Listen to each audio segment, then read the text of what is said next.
20원 이상 안 나온다. 뭐 10원 정도 나온다. 뭐 이런 얘기들이기 때문에 사실은 이게 이제 비율이 뭐 1에 가깝다.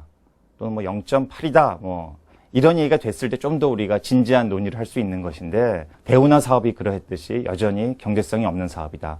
아마도 정부는 그것을 알고 있었을 것이다.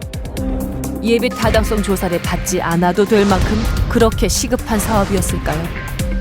그게 뭐 절박했겠어요. 우리가 이런 강 상태에서 그동안에 그렇게 오랫동안 지내고 살았는데 이게 지금 우리가 뭐 지난 강이 손댄 지가 아마 100년도 채 안 되잖아요. 그동안 다 마사가 살았는데 그게 뭐가 급했겠어요? 사실 4대강 사업 이전까지만 해도 우리나라에서 조그만 제방을 하나 쌓을 때도 그런 투자와 그런 편익을 전부 다 고려해서 수자원 분야에서 해왔습니다. 왜냐하면 그것이 수자원 사업의 아주 기본이기 때문이죠. 그런데 4대강 사업을 할 때 그것이 무너진 거죠. 전 국토해양부 장관의 말은 달랐습니다. 너무 급하게 서둔 감이 있어서. 아니요, 그렇지 않아요. 비가 오고 뭐 강에서 오는 공사인데 예. 그건 그렇게 보면 안 되지요. 공사가 한 철을 넘기게 되면 공사비가 얼마나 들어나.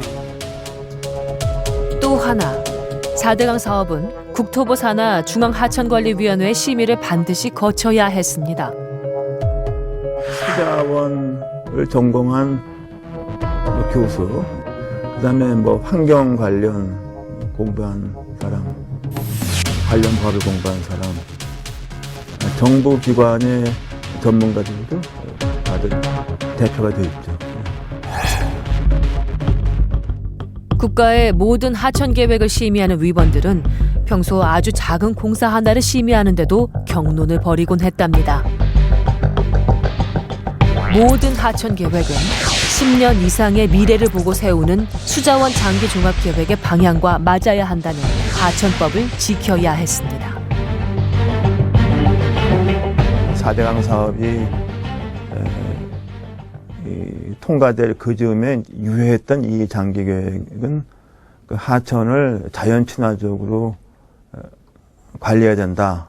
그런 것이 많이 반영됐습니다. 가장 고위 있는 계획이기 때문에 그 하부 계획들은 다 여기에 근거해야만 되는 것이죠.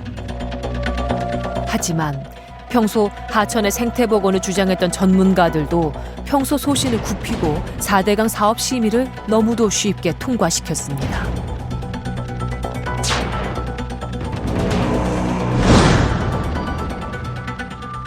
그렇게 무너지는 게 9.11 테러 때 세계 무역센터 무너지는 것 같더라. 제가 이렇게 비교한 적이 있습니다.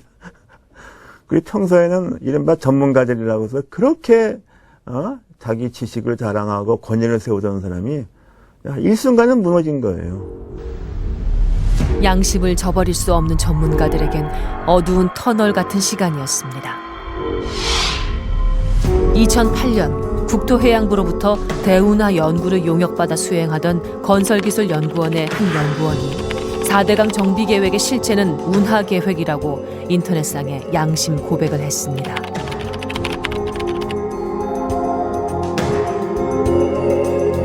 국가 군사작전도 아닌 한반도 물길 잇기가 왜 특급 비밀이 되어야 합니까? 불이익 감수하겠습니다. 고3의 딸과 고1 아들만 아빠를 믿어주면 됩니다.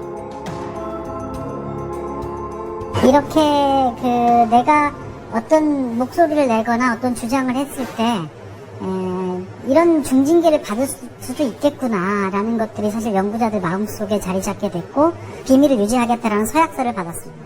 서약서를 쓰지 않는 사람들은 다 배제시켰습니다.